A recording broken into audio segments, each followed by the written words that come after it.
Dow up almost 8, S&P up 9.5, NASDAQ, sorry, the tech-heavy NASDAQ. Can we just officially change the name to that now? Anyway, the NASDAQ's up over 12. This Trump fella might be something of a genius, right? Follow me on this one. Suppose Trump wanted to impose a 10% tariff on the world. We don't have to suppose. He does. He did. So then, once he did, Goldman Sachs and Citi and the academic economists who study such things would come out and say, whoa, whoa, whoa.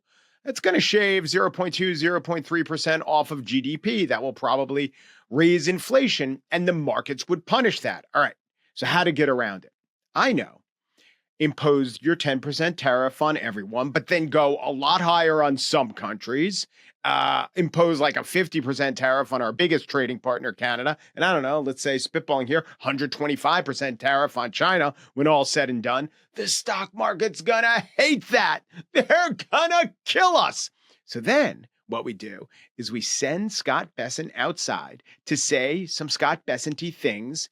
And I hope everyone will wind up loving me. What can I get Scott Bessent to say? How about this? We saw the successful negotiating strategy that President Trump implemented a week ago today.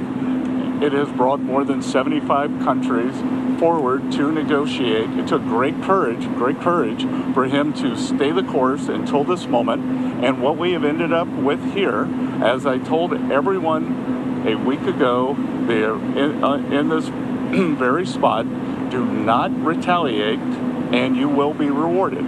So every country in the world who wants to come and negotiate, we are willing to hear you.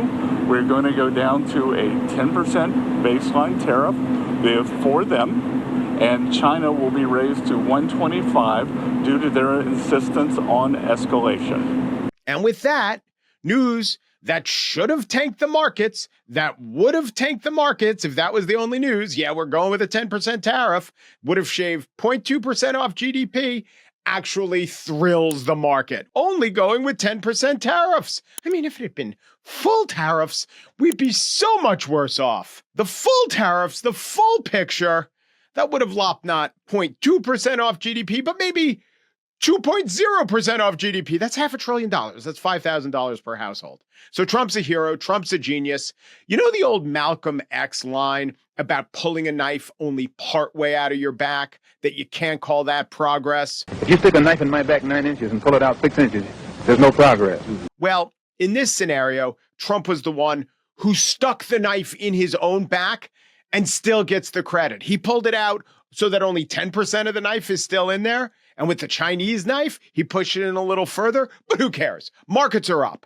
They really go for Trump. They love the guy. They love the 90-day pause. They have every reason to believe that in 90 days, he's going to get smart on macroeconomics. He could take a course. Tyler Cowen has some videos for him to watch. There are curves. He's going to get it. There's really no downside to anything that we just experienced, except, you know, maybe a little one, if you actually believed him or Peter Navarro or Howard Lutnick, that all the Americans who are depending on manufacturing jobs coming back, they're screwed. Okay. They still have to work as greeters in the Home Depot.